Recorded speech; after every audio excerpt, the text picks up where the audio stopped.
नमस्कार सांग मैंने आपण मान समस्त को मो स्टोरी चैनल स्वागत। चलतु हृदय को छुईला भाया प्रेम कहानी आरंभ करवा। भल पाऊँ मुझे झीकुर द्वितीय भाग। प्रथम भाग आपण मैंने जदि शुणी ना जल्दी जल्दी शुणी नियंतु। मीरा केवल तल को मुह कर कृष्णार समस्त कथा शुणुला किंतु नीरव थिला। कृष्णा मीरार चेयर तले आंठे बसी पड़ा आउ हाथ जोड़ी कहला, प्लीज मीरा किछि तो कुह, तुम नीरवता मते कष्ट देउछि। कृष्णार बार बार अनुरोध पर मीरा कृष्णा को तलू उठेकी कहला, आपण सामंतराय वंशर संतान आउ एमिति कौनसी झील आगे आंठेकी हाथ जोड़ी अनुरोध करवा आपण को शोभा पाउनी। मीरा मुहरु एही दुई पद कथा सुनी कृष्णा मीरार मुह को चाहिला। मीरार मुहर भावरे कौनसी परिवर्तन नथिला। से अति साधारण भावरे धीर स्वर रे ए सबु कहिथिला। कृष्णा कहला, किंतु मीरा मीरा कृष्णार कथा को मझिरु ही काटी कहबाकू लगिला, सान बाबू मो ना कौन कहले? कृष्णा कहला, मीरा। मीरा? हाँ हाँ मीरा। मीरा कौन? कृष्णा आश्चर्य सहकारे मीरा मुह को चाहिए। सतरे ताकू जना नथिला। मीरा? मीरा कौन? ता पूरा ना ताकू जना नथिला। आपण एई किछि दिन हला एठी को आसीछंती। अधिकरु अधिक 3 कि 4 थर हेबो आपणक सह साक्षात।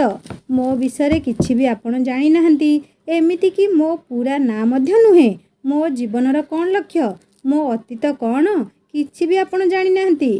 तो जहाकू आपण ठीक से जानि नाहंती ताकू केमिति भल पाइगले एई किछि दिन रे? मीरा कहला। कृष्णा सेमिति चुपचाप छिड़ा होई मीरार कथा शुणुथाए। मीरा पुणी थरे कहला, ते क्षमा करदेबे सान बाबू, मु आपण को भल पाएनी। हाँ, आपण सामंतराय परिवार तेणु सम्मान करे आउ मु सुनीता माँ को बहुत भल पाए। तेणु दयाकरी मते असुविधारे पकांतुनी। आपण एबे आसी पारंती, रहुची।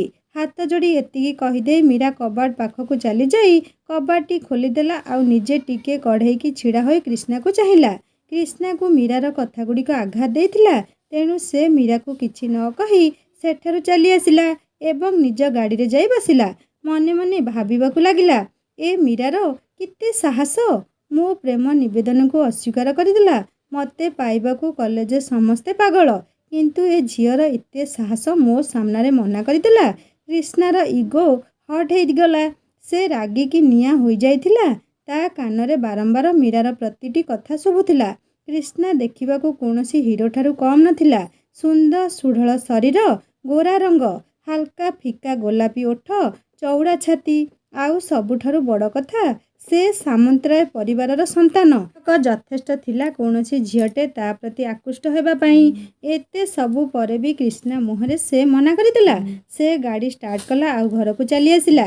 सुनीता देवी ताकू एमिति रागरे मुह लाल पड़िथिबा देखि पचारिले, किसु कौन हैला तोर, तू एते रागिछु काहेकि? कृष्णा सुनीता देवी कथारे किछि उत्तर न दे निज रूम को चली आसिला। जोर से धड़म करी कबाट बंद करदेला आउ आईना सामने जाई छिड़ा होई गला। निजर प्रतिछबि को आईना देखि पचारिला, साधारण झीटी मते नाही कला केमिति? तार एते साहस, ताकू मु छाड़िबिनी।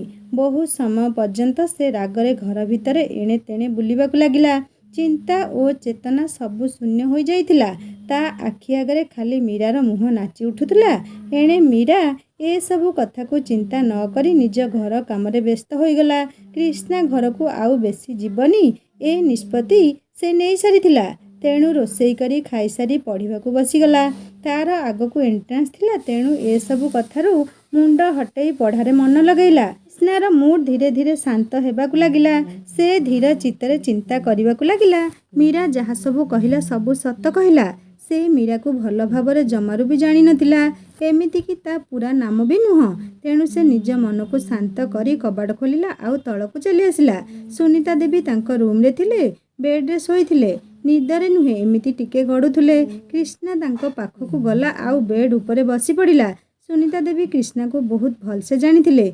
से जेतेबेले पिला बेले रागुथुला एमिति कबाट बंद कर दिए आउ ता राग शांत हेले आपे को आपे बाहर को बाहरी आसे। तेणु सुनीता देवी ताकू मनैबाकू जाई नथिले। कृष्णा को तांको पाखरे देखि से बेड उपरे उठी बसिले। ता मुह को चाहि कहले, तो राग शांत हला? कृष्णा कहला, हाँ माँ। सुनीता देवी कहले, हेले तू काहा ऊपर एते रागिथिलु? ना सुनीता देवी को मीरा सह तार समस्त कथा कहला। सबू शुणी सारी सुनीता देवी कृष्णार मुंड को साउळे कहले, प्रेम एमिति हुएनि किसु। ସେ ବହୁତ ଭଲ ଝିଅଟେ, କାହାରିକୁ ଭୟ କରେନି। ସେ ଅନ୍ୟ ଝିଅଙ୍କ ପରି ଜମା ବି ନୁହେଁ। ତ ତା ମନ ଜିତିବାକୁ ତୋତେ ଅଧିକ ପରିଶ୍ରମ କରିବାକୁ ପଡ଼ିବ। ହୁଏତ ତୋରି କଥା ପାଇଁ ସେ ଆମ ଘରକୁ ଆସିବା ବନ୍ଦ କରିଦେଇଛି। ହେଲେ ମା, ମୁଁ ଗୋଟେ କଥା ପଚାରିବାକୁ ଚାହୁଁଛି, କ୍ରିଷ୍ଣା କହିଲା। ସୁନିତା ଦେବୀ କହିଲେ, ହଁ ପଚାରେ। ମୀରାର ପୂରା ନାଁ କ'ଣ ମା? କ୍ରିଷ୍ଣା କହିଲା। ସୁନିତା ଦେବୀ ଏବେ ଟିକେ ଗମ୍ଭୀର ଦେଖାଗଲେ। ସୁନିତା ଦେବୀ କ୍ରିଷ୍ଣାଠାରୁ ମୀରାର ପୂରା ନାମ କ'ଣ ଏ ପ୍ରଶ୍ନ ଶୁଣି ଟିକେ ଗମ୍ଭୀର ଓ ଚିନ୍ତିତ ହୋଇଗଲେ।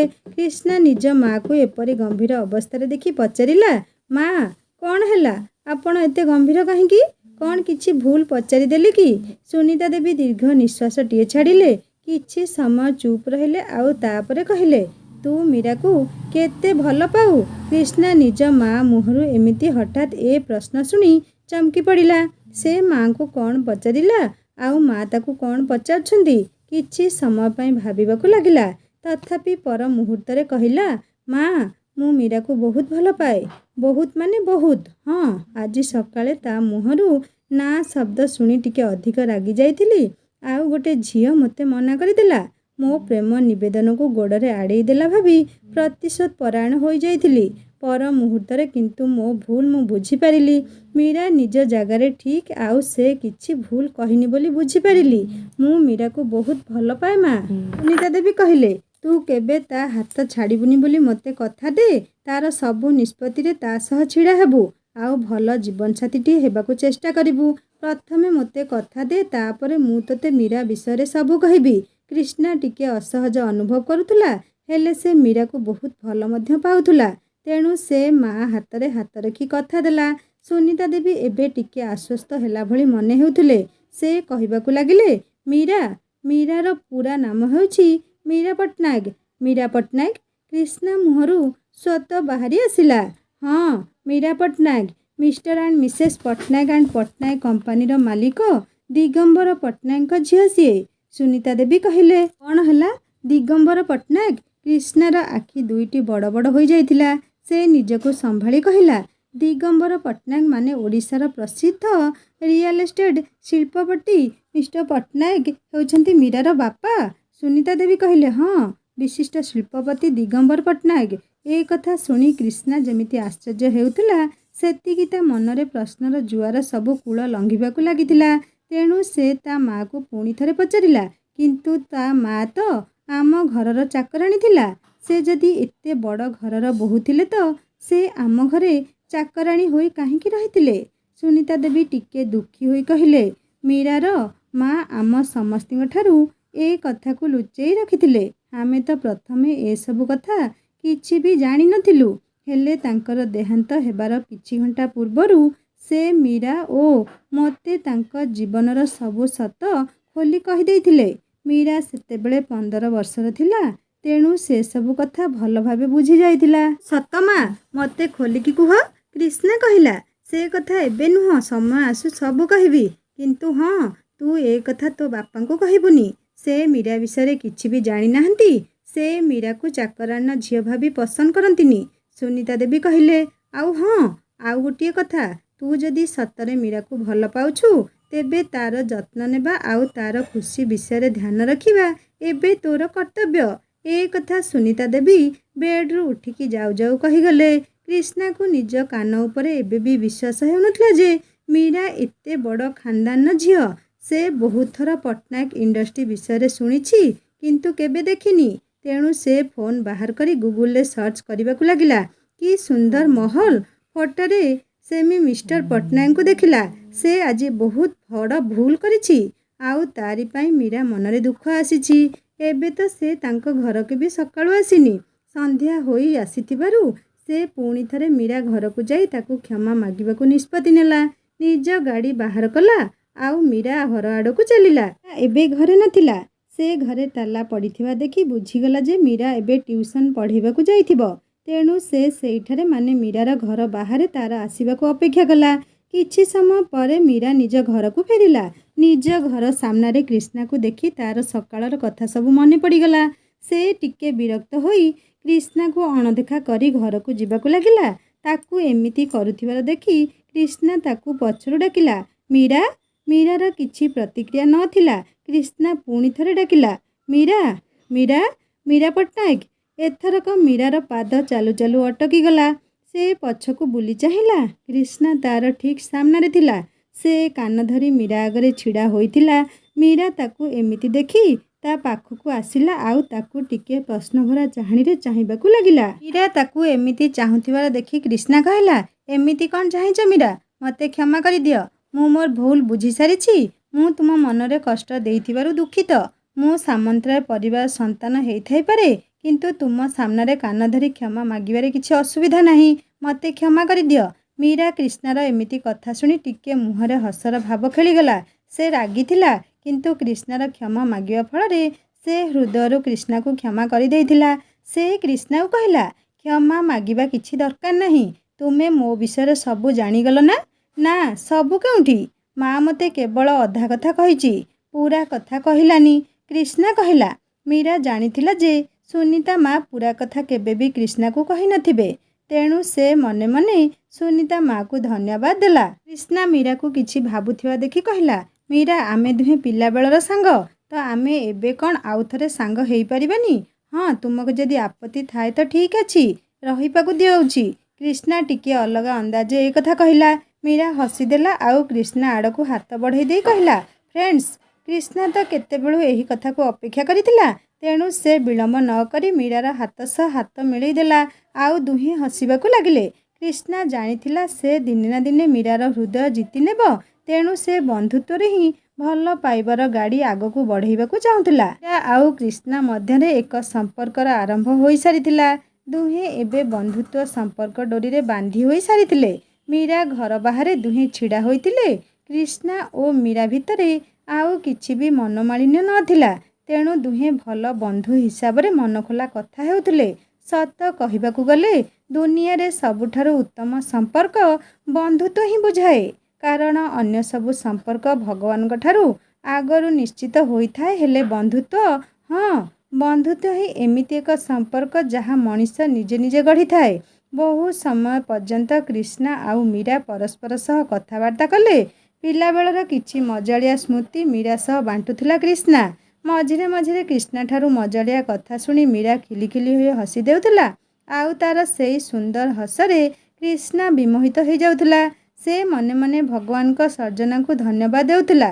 ମୀରା ଯେତେବେଳେ ହସୁଥିଲା ତା ଗାଲର ଦୁଇ ଫାଳରେ ଟିକେ ଗାତ ହେଇଯାଉଥିଲା, ଯାହାକି ତାର ସୁନ୍ଦରତାକୁ ଆହୁରି ଉନ୍ମୁକ୍ତ କରୁଥିଲା। କ୍ରିଷ୍ଣା ଏକଲରେ ମୀରାକୁ ହିଁ ଦେଖୁଥିଲା। କିଛି ସମୟ ପରେ ମୀରା ଜାଣିବାକୁ ପାଇଲା ଯେ କ୍ରିଷ୍ଣା ତାଙ୍କୁ ହିଁ ଚାହିଁଛି। ତ ସେ ତାର ହସକୁ ନିଜ ଅଧୀନ କରି କହିବାକୁ ଲାଗିଲା, ସାନବାବୁ, ସାନବାବୁ। କ୍ରିଷ୍ଣା ତ କେଉଁ ସ୍ୱପ୍ନ ରାଜ୍ୟରେ ବୁଲୁଥିଲା, ତେଣୁ ତାକୁ ମୀରାର ଡାକ ଶୁଣାଯାଉନଥିଲା। ତେଣୁ ମୀରା କ୍ରିଷ୍ଣାର ଆଖି ସାମ୍ନାରେ ହାତ ହଲେଇବାରୁ ସେ ବାସ୍ତବ ଦୁନିଆକୁ ଫେରିଥିଲା। ମୀରା ତାର ଏପରି ଅବସ୍ଥା ଦେଖି କହିଲା, ସାନବାବୁ, ଆପଣ କେଉଁ ଭାବନା ରାଜ୍ୟକୁ ବାରମ୍ବାର ଚାଲି ଯାଉଛନ୍ତି? ବାସ୍ତବ ଦୁନିଆରେ ରହିବାକୁ ଭଲ ଲାଗୁନି କି? କ୍ରିଷ୍ଣା ମୀରାର କଥା ଶୁଣି ଟିକେ ହସିଦେଲା, ହେଲେ କିଛି କହିଲା ନାହିଁ। କିନ୍ତୁ ଏବେ ବି ତା ମନରେ ମୀରାର ସେଇ ସୁନ୍ଦର ହସୁଥିବା ମୁହଁଟି ନାଚି ଯାଉଥିଲା। ମୀରା କହିବାକୁ ଲାଗିଲା, ସାନବାବୁ, ଘରକୁ ଯିବେନି କି? ରାତି ବହୁତ ହେଲାଣି। ଯାଆନ୍ତୁ, ମା ସେଠି ଅପେକ୍ଷା କରିଥିବେ। କ୍ରିଷ୍ଣା କହିଲା, ହଁ, ମୁଁ ତ ଯିବି, କିନ୍ତୁ ତୁମେ ଚାଲୁନ। ମା ତୁମକୁ ବି ତ ଅପେକ୍ଷା କରିଥିବ ନା? ଆଜି ଦିନଯାକ ହେଲାଣି ତୁମେ ଘରକୁ ଯାଇନ। ମୀରା କହିଲା, ହଁ ଯିବି, ହେଲେ ଆଜି ନୁହେଁ, କାଲି। ତ ଆପଣ ଏବେ ଯାଆନ୍ତୁ, ମୁଁ କାଲି ସକାଳେ ନିଶ୍ଚୟ ଯିବି। କ୍ରିଷ୍ଣା ମୀରାକୁ ଶୁଭରାତ୍ରି କହି ସେଠାରୁ ମନ ନଥିଲେ ମଧ୍ୟ ଘରକୁ ଗାଡ଼ି ବୁଲେଇ ଚାଲି ଆସିଲା ଆଉ ମୀରା ତା ଘର ଭିତରକୁ। ମୀରାର ଚେହେରାରେ ଏବେ ଅଲଗା ଏକ ଖୁସି ଥିଲା, କାରଣ ସେ କ୍ରିଷ୍ଣା ପରି ଭଲ ବନ୍ଧୁଟିଏ ପାଇଥିଲା, ତା ପିଲାବେଳର ସାଥୀ। ସେ ଖୁସି ମନରେ ପିଲାବେଳ କଥା ଭାବି ଭାବି କେତେବେଳେ ଶୋଇଗଲା ସେ ଜାଣିନଥିଲା। ଏଣେ କ୍ରିଷ୍ଣା ଘରକୁ ଫେରିଲା, ମନରେ ଅସୁମାରୀ ଖୁସିର ଲହଡ଼ି। ସେ ଦୌଡ଼ି ଯାଇ ସୁନିତା ଦେବୀଙ୍କୁ କୁଣ୍ଢେଇ ପକାଇଲା। ତାକୁ ଏମିତି ଖୁସି ଦେଖି ସୁନିତା ଦେବୀ ମଧ୍ୟ ଖୁସି ହୋଇଗଲେ। କ୍ରିଷ୍ଣା ମନର କଥା ସେ ଠିକ୍ ବୁଝିପାରୁଥିଲେ, ତେଣୁ ତାକୁ ଅଧିକା କିଛି କହିଲେ ନାହିଁ, କେବଳ ରାତି ଡିନର ଖାଇବାକୁ ଆଣିଦେଲେ। କ୍ରିଷ୍ଣା ରାତିର ଡିନର ଶୀଘ୍ର କରି ନିଜ ରୁମ୍ରେ ଯାଇ ଶୋଇଗଲା ସକାଳର ଅପେକ୍ଷାରେ। କ୍ରିଷ୍ଣାର ଆଜି ରାତିଟି ବହୁତ ଖୁସିରେ କଟିଥିଲା। ସକାଳ ହେବାରୁ ପ୍ରତିଦିନ ଭଳି ମୀରା କ୍ରିଷ୍ଣା ଘରକୁ ଆସିଲା, ହେଲେ ଆଜି ଟିକେ ସେ ବଦଳିଲା ବଦଳିବା ପରି ଲାଗୁଥିଲା। ଘରକୁ ପ୍ରବେଶ କରିବା ମାତ୍ରେ ତା ନଜର କ୍ରିଷ୍ଣାକୁ ଖୋଜିବାକୁ ଲାଗିଲା। ସୁନିତା ଦେବୀ ସେହି ସମୟରେ ନିଜ ରୁମ୍ରୁ ବାହାରକୁ ଆସୁଥିଲେ। ସେ ପୁନଶ୍ଚ ମୀରାକୁ ତାଙ୍କ ଘରେ ଦେଖି ବହୁତ ଖୁସି ହୋଇଯାଇ କହିଲେ, ଆରେ ମୀରା, ତୁ କାଲି କୁଆଡ଼େ ଯାଇଥିଲୁ? ସୁନିତା ଦେବୀଙ୍କ ଡାକରେ ଚମକି ପଡ଼ିଲା। ତାକୁ ଏମିତି ଚମକି ପଡ଼ିବାର ଦେଖି ସୁନିତା ଦେବୀ ତା ମୁଣ୍ଡରେ ହାତ ମାରି କହିଲେ, କ'ଣ ହେଇଛି ମୀରା ତୋର? କ'ଣ ଏମିତି ଚମକି ପଡ଼ିଲୁ? ମୀରା ସୁନିତା ଦେବୀଙ୍କ ଠାରୁ ନଜର ଚୋରେଇ କହିଲା, ନା ମା, କିଛି ନୁହେଁ। କାହିଁ, କିଛି ହେଇନି ତ ମୋର। ସୁନିତା ଦେବୀ ତ ଆଉ ଛୋଟ ପିଲା ନୁହନ୍ତି ଯେ ସେ କିଛି ବୁଝିପାରିବେନି। ସେ ସବୁ ଜାଣିକି କିଛି ନ ଜାଣିଲା ଭଳି ଅଭିନୟ କରୁଥିଲେ। ହଉ ଛାଡ଼େ, ଚାଲ ଚାଲ କ'ଣ ଟିକେ ଜଳଖିଆ ଖାଇ ନେବୁ। କାଲିଠୁ ହେଲାଣି କ'ଣ ଖାଇଥିବୁ କି ନାହିଁ କେଜାଣି। ସୁନିତା ଦେବୀ ଏତକ କହି ମୀରାକୁ ରୋଷେଇ ଘର ଆଡ଼େ ହାତକୁ ଧରି ନେଇଗଲେ। ସୁନିତା ଦେବୀ ସେଠାରେ ହରିଆ ରୋଷେଇ କାମରେ ଲାଗିଥିଲେ, ଆଉ ମୀରା ତାକୁ ରୋଷେଇରେ ସାହାଯ୍ୟ କରିବାରେ। ସୁନିତା ଦେବୀ ଚାହା ବନେଇକି 2ଟି କପ୍ରେ ଛାଣିଲେ।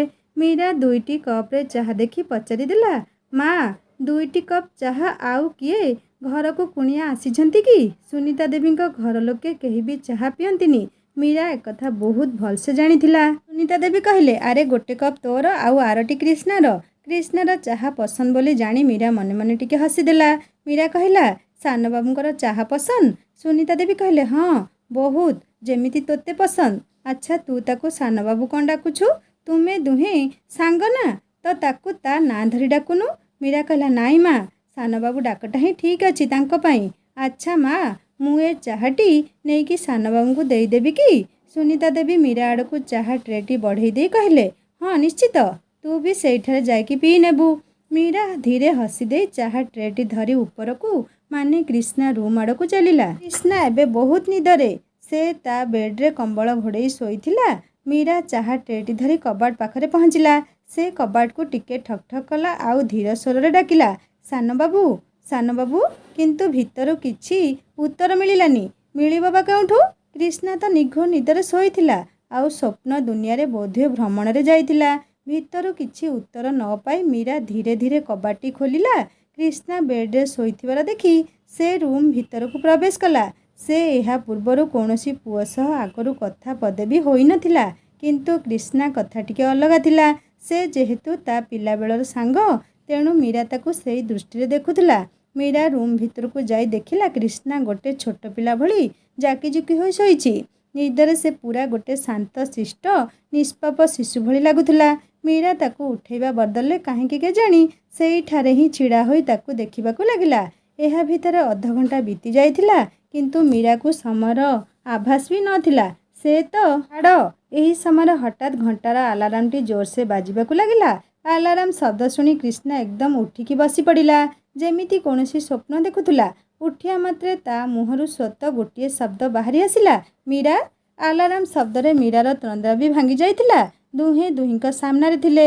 କ୍ରିଷ୍ଣା ମୀରାକୁ ତା ସମ୍ମୁଖରେ ଦେଖି ସେମିତି ଚାହିଁ ରହିଥିଲା, ଆଉ ମୀରା ମଧ୍ୟ କ୍ରିଷ୍ଣା ମୁହଁରୁ ତା ନାଁ ଶୁଣି କ୍ରିଷ୍ଣାର ମୁହଁକୁ ହିଁ ଚାହିଁ ରହିଥିଲା। ଦୁହିଁଙ୍କ ଆଖି ଏବେ ଚାରିଆଖି ହୋଇସାରିଥିଲା। କ୍ରିଷ୍ଣା ଟିକେ ଥଙ୍ଗଦଙ୍ଗ ହୋଇ କହିଲା, ମୀରା, ତୁମେ ଏଠି? ତୁମେ ମୋ ରୁମ୍ରେ କ'ଣ କରୁଛ? ମୀରା ହଡ଼ବଡ଼େଇ ଯାଇ କହିଲା, ସାନବାବୁ, ମା ଆପଣଙ୍କ ପାଇଁ ଚାହା ପଠେଇଥିଲେ, ଆଉ ମୁଁ ଚାହା ଆପଣଙ୍କୁ ଦେବାକୁ ଆସିଥିଲି। କ୍ରିଷ୍ଣା କହିଲା, ଓ ଚାହା, ହଉ ଆଣ। କ୍ରିଷ୍ଣା ଟ୍ରେରେ 2ଟି ଚାହା କପ୍ ଦେଖି ଆଶ୍ଚର୍ଯ୍ୟ ହେଲା ଆଉ ପଚାରିଲା, ଆରେ ମୀରା, 2ଟି କପ୍ରେ ଚାହା କ'ଣ? ଆଉ କାହାକୁ ଦେବାର ଥିଲା କି? ମୀରା କହିଲା, ନା ମାନେ। କ୍ରିଷ୍ଣା, କ'ଣ ନା ମାନେ? ଏହି ଚା କପ୍ଟି ମୋର। ମା କହିଲେ ଯେ ଆପଣଙ୍କ ରୁମ୍ରେ ଆପଣଙ୍କୁ ଚାହା ଦେଇଦେବାକୁ, ଆଉ ଅନ୍ୟଟି ମୁଁ ନିଜେ ପିଇ ଦେବାକୁ। କ୍ରିଷ୍ଣା କହିଲା, ଓ ଏମିତି କଥା। ହଉ ବସ, ସାଙ୍ଗ ହେଇ ଚାହା ପିଇବା। ପାଖରେ ଥିବା ଚେୟାରଟିକୁ ମୀରା ଆଡ଼କୁ ବଢ଼େଇ ଦେଲା। ମୀରା ଟ୍ରେରୁ ଚାହାଟି କ୍ରିଷ୍ଣାକୁ ଦେଲା। ଯେମିତି କ୍ରିଷ୍ଣା ଚାହା କପ୍ଟି ଧରିଛି, କହିଲା, ଆରେ ଏଇଟା ତ ଥଣ୍ଡା ହେଇଯାଇଛି। କେତେବେଳୁ ତୁମେ ଆସିଲଣି କି? ମୀରା, ଯିଏକି ଏବେ କ୍ରିଷ୍ଣାକୁ ଚାହିଁଥିଲା, ତାର ହୋସ୍ ଆସିଲା, ଆଉ ସେ ରୁମ୍ରେ ଟଙ୍ଗା ହୋଇଥିବା ଘଣ୍ଟା ଆଡ଼େ ଚାହିଁଲା। ୟା ଭିତରେ ଅଧଘଣ୍ଟାରୁ ଅଧିକ ସମୟ ହୋଇସାରିଥିଲା। ମୀରା ବିଚାରୀ କ'ଣ ଆଉ କରିବ? ତାକୁ ଏମିତି ଅନ୍ୟମନସ୍କ ଥିବାର ଦେଖି କ୍ରିଷ୍ଣା କହିଲା, କ'ଣ ଭାବୁଛ ମୀରା? ମୀରା କହିଲା, ନା କିଛି ନାହିଁ, ଦିଅନ୍ତୁ ଚାହା କପ୍ଟି, ମୁଁ ଆଉଥରେ ଗରମ କରିକି ଆଣିଦେଉଛି। କ୍ରିଷ୍ଣା କହିଲା, ନାଇଁ ଥାଉ, ମୁଁ ଫ୍ରେଶ୍ ହୋଇକି ତଳକୁ ଯାଉଛି, ସେଇଠି ହିଁ ପିଇ ନେବି, ତୁମେ ଚିନ୍ତା କରନି। ମୀରା ଆଉ କିଛି କହିବା ପରିସ୍ଥିତି ନଥିଲା, ତେଣୁ ସେ ଚା କପ୍ ଟ୍ରେରେ ରଖିଲା ଆଉ ବୁଲିପଡ଼ି ଆସିବାକୁ ଲାଗିଲା। ତାକୁ ଯିବାର ଦେଖି କ୍ରିଷ୍ଣା ପଛରୁ ତାକୁ ଆବାଜ ଦେଲା, ମୀରା। ମୀରା ପଛକୁ ଫେରି ଚାହିଁଲା ଆଉ କହିଲା, କ'ଣ ହେଲା ସାନବାବୁ? କ୍ରିଷ୍ଣା କହିଲା, ନାହିଁ କିଛି ନାହିଁ, ତୁମେ ଏବେ ଯାଅ। ମୀରା ସେଠାରୁ ତଳକୁ ଚାଲି ଆସିଲା। ସେ ପାହାଚରେ ତଳକୁ ଓହ୍ଲାଇଲା ବେଳେ ତାର ନଜର ରାମନାରାୟଣ ବାବୁଙ୍କ ଉପରେ ପଡ଼ିଲା, ଯିଏକି ଡ୍ରଇଂ ରୁମ୍ର ସୋଫାରେ ବସି ଖବରକାଗଜ ପଢ଼ୁଥିଲେ। ମୀରା ଭଲସେ ଜାଣିଥିଲା ଯେ ରାମନାରାୟଣ ବାବୁ ତାକୁ ଜମା ବି ପସନ୍ଦ କରନ୍ତିନି। ରାମନାରାୟଣ ବାବୁ ମଧ୍ୟ ମୁଣ୍ଡ ଉଠେଇ ସାମ୍ନାକୁ ଚାହିଁଦେଲେ। ମୀରା ପାହାଚରେ ଧୀରେ ଧୀରେ ତଳକୁ ଓହ୍ଲାଉଥିଲା। ତାକୁ ଦେଖି ରାମନାରାୟଣ ବାବୁଙ୍କ ତ ପାରା ଯେମିତି ବଢ଼ିଗଲା। ଆଉ ସେ ଖବରକାଗଜ ଫୋପାଡ଼ି ଦେଇ ଜୋରସେ ଚିତ୍କାର କଲେ, ସୁନିତା, ସୁନିତା। ସୁନିତା ଦେବୀ ରୋଷେଇ ଘରେ କିଛି କାମ କରୁଥିଲେ। ରାମନାରାୟଣ ବାବୁଙ୍କର ଡାକ ଶୁଣି ରୋଷେଇ ଘରୁ ତତ୍କ୍ଷଣାତ୍ ବାହାରି ଆସିଲେ। ରାମନାରାୟଣ ବାବୁଙ୍କ ଚିତ୍କାରରେ କ୍ରିଷ୍ଣା ମଧ୍ୟ ନିଜ ରୁମ୍ରୁ ବାହାରି ଆସିଲା। ମୀରା ସେତେବେଳକୁ ହଲ୍ରେ ପହଞ୍ଚି ସାରିଥିଲା। ରାମନାରାୟଣ ବାବୁଙ୍କର ଏପରି ଚିତ୍କାରରେ ସେ ବହୁ ଡରି ଯାଇଥିଲା। ସୁନିତା ଦେବୀ ରାମନାରାୟଣ ବାବୁଙ୍କ ନିକଟକୁ ଆସି ଡରି ଡରି ଧୀର ସ୍ୱରରେ କହିଲେ, କ'ଣ ହେଲା? ରାମନାରାୟଣ ବାବୁ ତ ଯେମିତି ରାଗରେ ନିଆଁବାଣ ହୋଇଯାଇଥିଲେ। ଆଉ ସେଇ ରାଗରେ ସେ ସୁନିତା ଦେବୀଙ୍କୁ କହିଲେ, ମୁଁ କେତେବାର କହିଛି ଏ ଚାକରାଣୀର ଝିଅ ଆମ ଘରକୁ ଆସିବନି ବୋଲି, କିନ୍ତୁ ମୋ କଥା କ'ଣ ତୁମକୁ ଶୁଣାଯାଉନି? ୟାର ମା ଆମ ଘରର ଚାକରାଣୀ ଥିଲା। କେଉଁ ରାସ୍ତା କଢ଼ରୁ ଗୋଟେଇ ଆଣି ତାକୁ ତୁମେ ରଖିଥିଲ ମୁଁ କିଛି କହିନଥିଲି। ଜଣା ନାହିଁ କେଉଁ ଚରିତ୍ରର ସ୍ତ୍ରୀଲୋକ ସେ ଥିଲା। ଆଉ ୟାର ବାପାର ଠିକଣା ଅଛି ନା କେଉଁ ଉଞ୍ଚା ଖାନଦାନର। ମୋ ପୁଅକୁ ଫସେଇବାକୁ ବସିଛି। ତା ରୁମ୍କୁ ଚାହା ନେଇକି ଯିବାର ଅଧିକାର ତାକୁ କିଏ ଦେଲା? ସାମନ୍ତରାୟ ବଂଶର ବୋହୂ ହେବାର ସ୍ୱପ୍ନ ଦେଖୁଛି ସେ, କିନ୍ତୁ ମୁଁ ଏମିତି କେବେ ବି ହେବାକୁ ଦେବିନି। ସୁନିତା ଦେବୀ ତାଙ୍କୁ କଥା ମଝିରେ ଅଟକେଇବାକୁ ବାରବାର କହୁଥାନ୍ତି, ଶୁଣ, ଥରୁଟିଏ ମୋ କଥା ଶୁଣ। କିନ୍ତୁ ରାମନାରାୟଣ କିଛି ଶୁଣିବା ପରିସ୍ଥିତି ହିଁ ନଥିଲେ।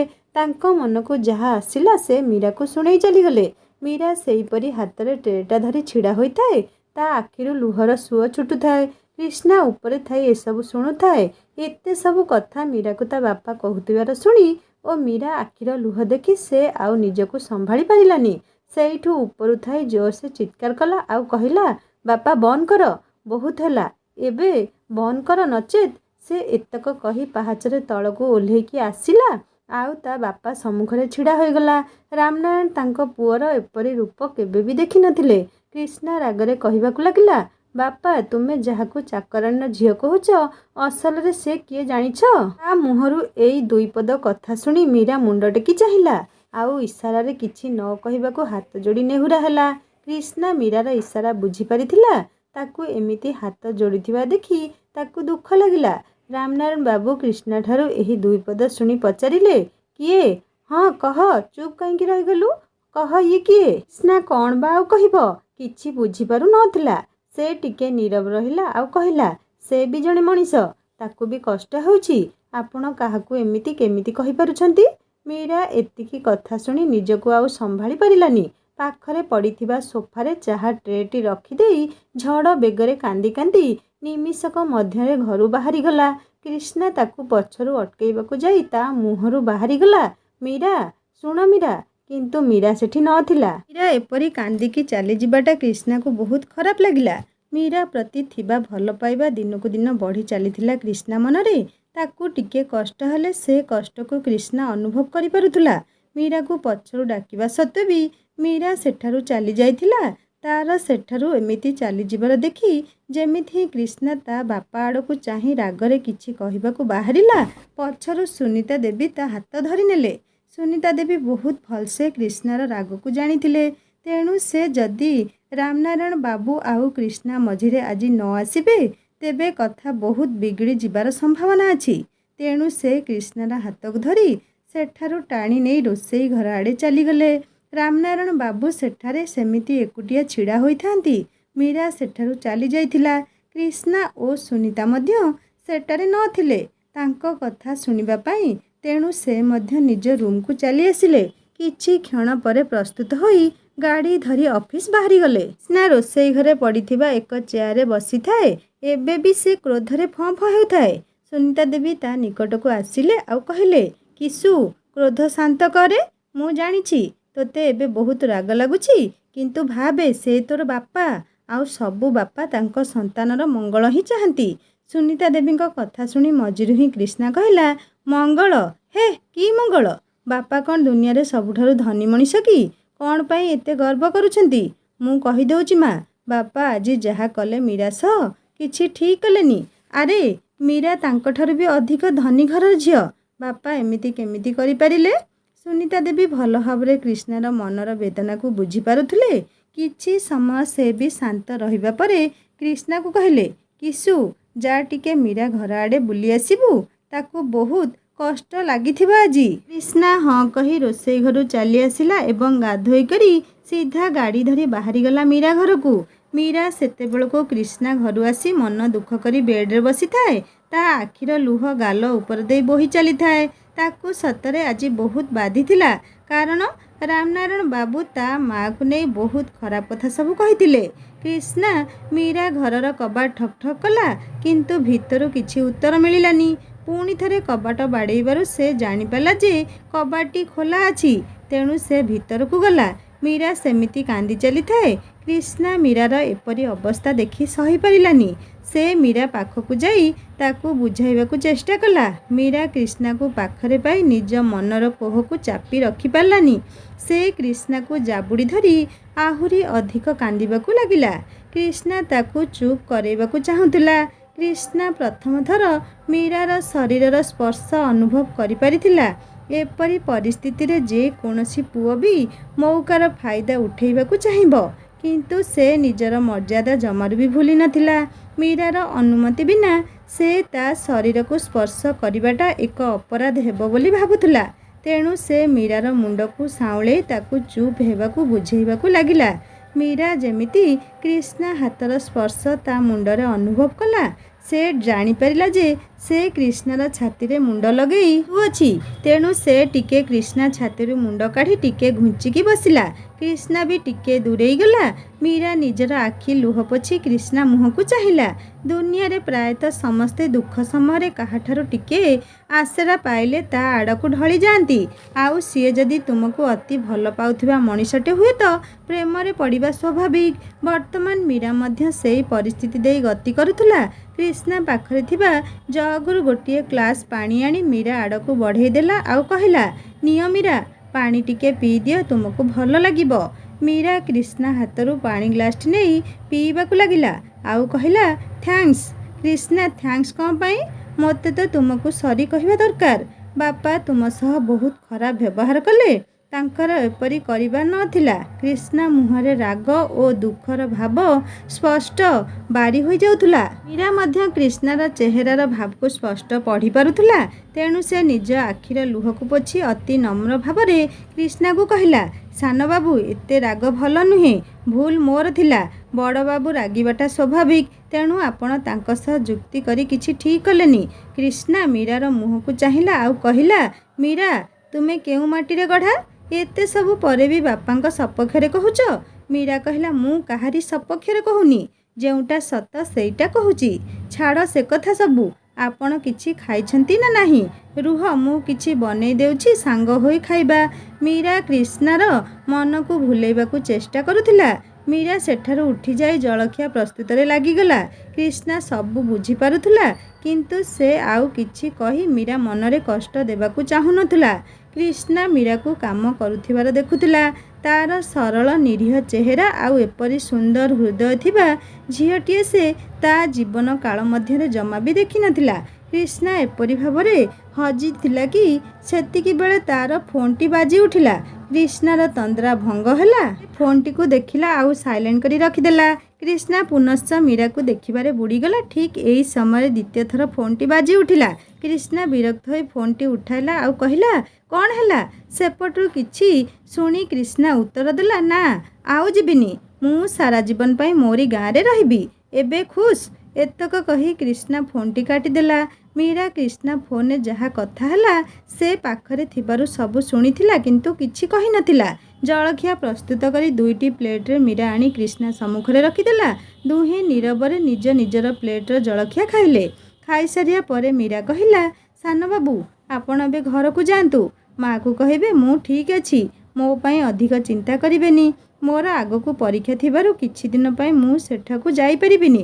ହଁ ସାନବାବୁ, ଆପଣଙ୍କର ଇଚ୍ଛା ହେଲେ ଆପଣ ମୋ ଘରକୁ ଆସିପାରନ୍ତି। କ୍ରିଷ୍ଣା ନୀରବରେ ଏ କଥା ସବୁ ଶୁଣୁଥିଲା। ସେ ମୀରା ମନର କଥାକୁ ଠିକ୍ ବୁଝିପାରୁଥିଲା।